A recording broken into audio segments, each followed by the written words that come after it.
Greetings and welcome to another episode of Journey Expansion. Today the topic is the art of imperfection, embracing vulnerability for authentic strength.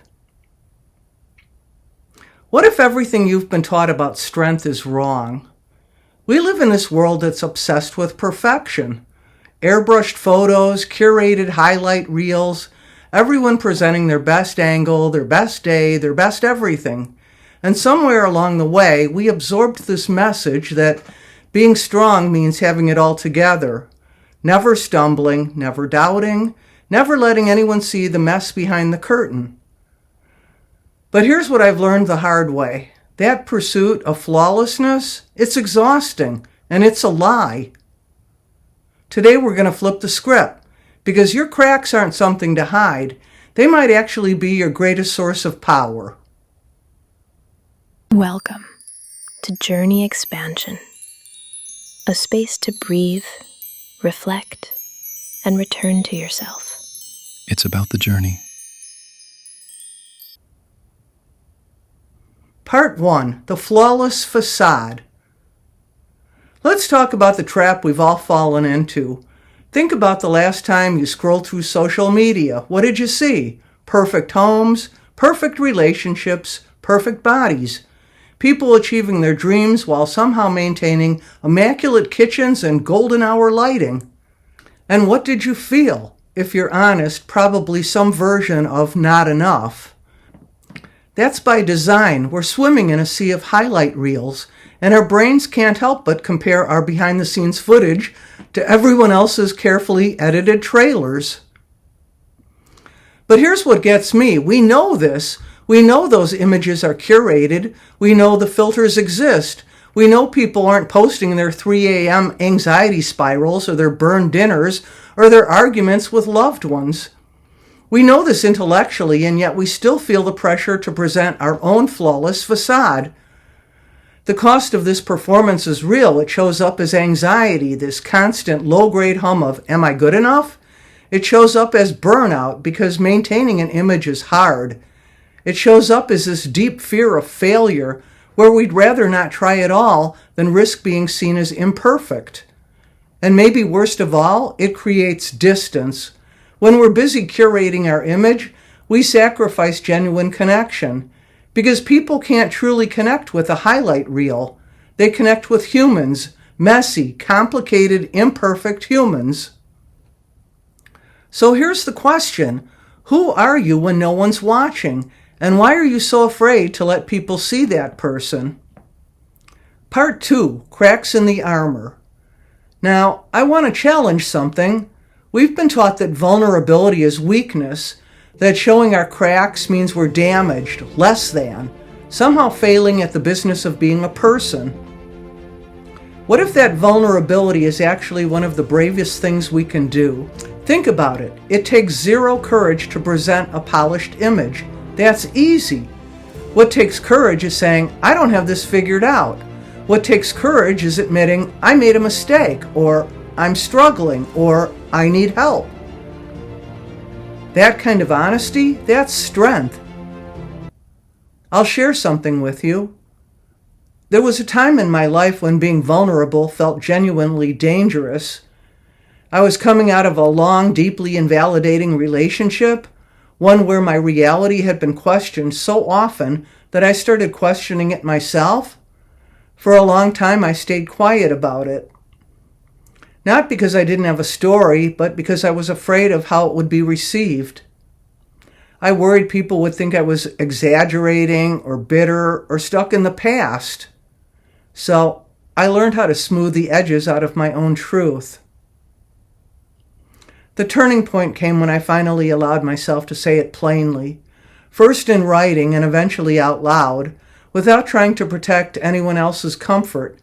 I named what had actually happened. I named how it had affected me. What surprised me wasn't a dramatic reaction from other people, it was what happened inside. For the first time, my nervous system relaxed. I felt grounded instead of defensive, clear instead of confused. I realized that the vulnerability wasn't about being seen by others. It was about finally seeing myself accurately. And from that place of honesty, something unexpected happened. That truth became the foundation for my creative work. It shaped how I tell stories, how I connect with people, how I trust my own voice again. The growth didn't come about from being believed by everyone. It came from believing myself. That moment taught me something important. Our struggles aren't just obstacles to overcome. They're the raw material of our growth. They're what make us relatable. They're what make us real. When we only show our victories, we rob people of the messy middle, the part where the actual transformation happens. And honestly, that's the part that matters the most. Here's another truth. The people I respect most aren't the ones who seem to glide through life untouched. They're the ones who've been knocked down and gotten back up, who've faced their doubts and kept going anyway. The ones who've made mistakes, owned them, and learned from them. That's resilience. And you can't build that by avoiding struggle. You build that by walking through it.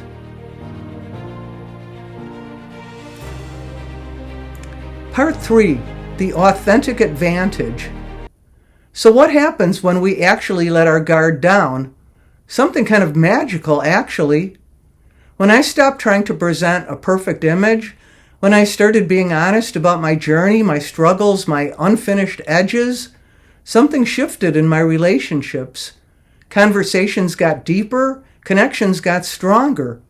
People started sharing things with me that they'd never shared before. Why? Because vulnerability invites vulnerability. When you show someone your real self, you give them permission to show you theirs. Think about the relationships in your life that feel the most meaningful. I'm guessing they're not built on surface-level pleasantries.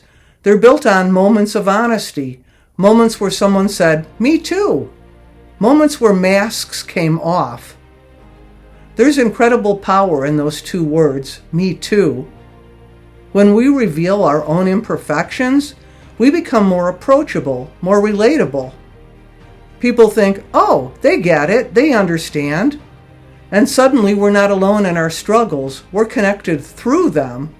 This doesn't mean trauma dumping on strangers or oversharing inappropriately. It means showing up as your actual self, not a curated version. It means being honest when you've had a hard day. It means admitting you don't know everything. It means letting people see your process and not just your results. And here's the ripple effect.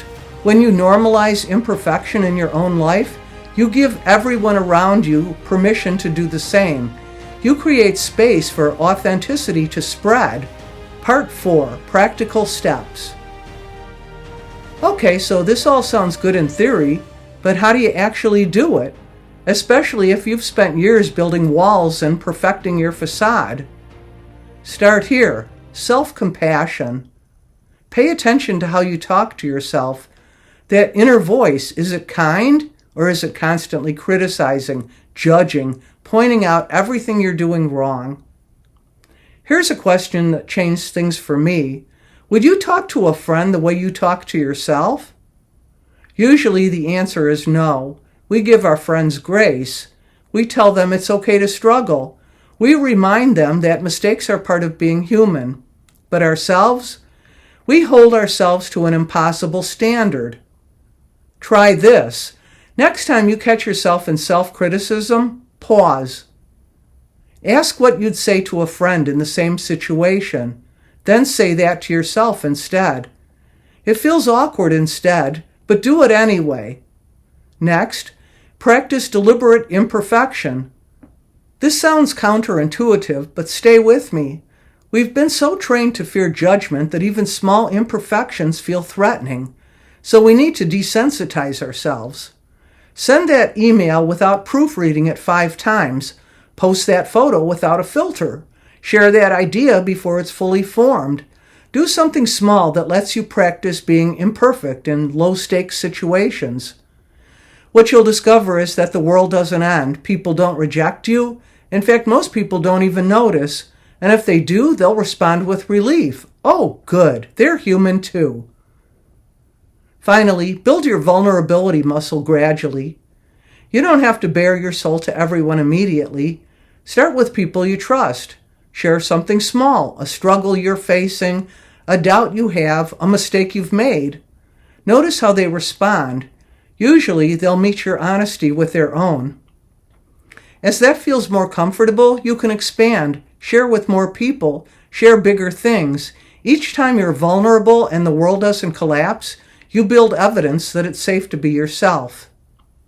Part 5, the imperfectly strong future. I want you to imagine something. Imagine waking up tomorrow and not having to perform, not having to curate, not having to maintain any facade. Imagine just being yourself. All of yourself, the polished parts and the rough edges, the victories and the struggles, the certainty and the doubts. How much energy would that free up? How much lighter would you feel? That's what's waiting on the other side of embracing imperfection. It's not just about self-acceptance, although that's part of it. It's about liberation. It's about redirecting all that energy you've been spending on appearing perfect toward actually living. And here's what I found. When we embrace our whole selves, imperfections included, we become more effective, not less. We connect more deeply. We lead more authentically. We make a more genuine impact because we're showing up as real humans, not polished performances. Your cracks aren't flaws to be fixed. They're part of your story. They're evidence that you've lived, that you've struggled, that you've grown. They're what makes you you. So here's my invitation. Join me in embracing imperfection. Not as a consolation prize, well, I guess I just can't be perfect, so I'll settle for this, but as a radical act of courage, as a choice to be fully human in a world that keeps pushing us toward the artificial. True strength isn't about flawless execution. It never was. True strength is the courage to be seen, cracks and all, and to let that be enough. Because it is enough. You are enough, exactly as you are. In closing, if this resonated with you, I'd love to hear about it.